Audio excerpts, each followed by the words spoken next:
Soccer 605 here at Jim Hill, head coach at Spearfish Spartans.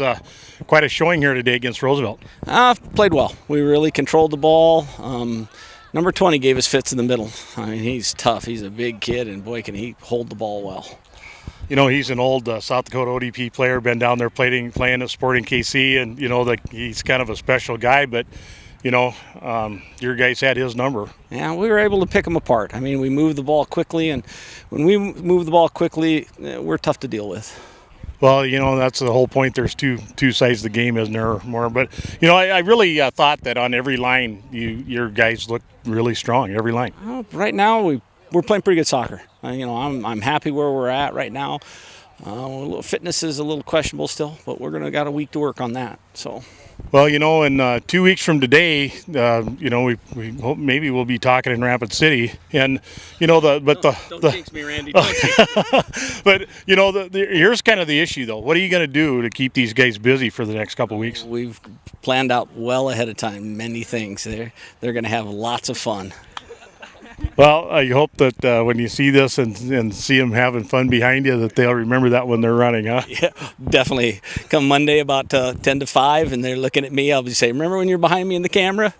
You're paying for it. Well, Coach, thanks a lot for spending a little time with us. I'll let you get back to the team, but sure look forward to seeing how the boys do in Rapid City in 2 weeks. If we come out and play like we know how and have played, we're going to be tough. Yeah, I think a lot of people are picking you, but not to jinx you. But it's a high school soccer tournament. Anything could happen. That's so true. We've been there, done that. Last year in the double overtime, you know, in overtime in Lincoln losing 4-3, you know, and it happens. I remember early on when you and I rode the bus back, both with consolation trophies in our laps from the good old days. Oh yeah, that's definitely right. I mean, that first game is as tough as the last game. I mean, there's nobody that's just going to lay over and play dead for you. Well, I'll tell you what, as long as I've been around high school soccer, I've never seen so much parity. I mean, literally any team could beat any other team. It'll be interesting in the playoffs. You know, that's 6 through 11.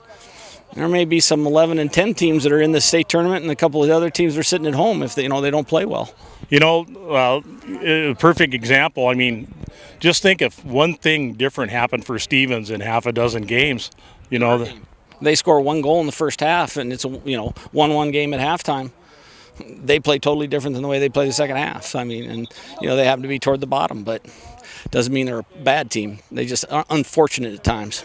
Well, your guys still have to win 3 to hoist the cup, and you know, just talking around the guys and knowing them like I do, they're approaching that, I think, all pretty seriously this year. Yeah, every match counts, just like this one. You know, we could have lost today, and I think we would have stayed number 1 still. But they didn't want that. They want to play well throughout and peak at the right time, and we're doing that. Well, you know, we were talking after that loss to Washington out of Spearfish that, you know, you were already turning it into a positive, and you talked to the players, and every single one of them said that was the best thing that could have happened to us. Yeah. You know, it took the monkey. They thought they could go undefeated, and it's tough to do. And once they lost, then that monkey's off their back, and said, yeah, we didn't play some of our better soccer tonight. We've got to change things, and that we have. So, well, we're looking forward to being out there in Rapid City and covering that state tournament, and hopefully we'll be able to see you and your guys have some success out there this year. Well, thanks, Randy, and thanks Soccer 605 for all the great coverage.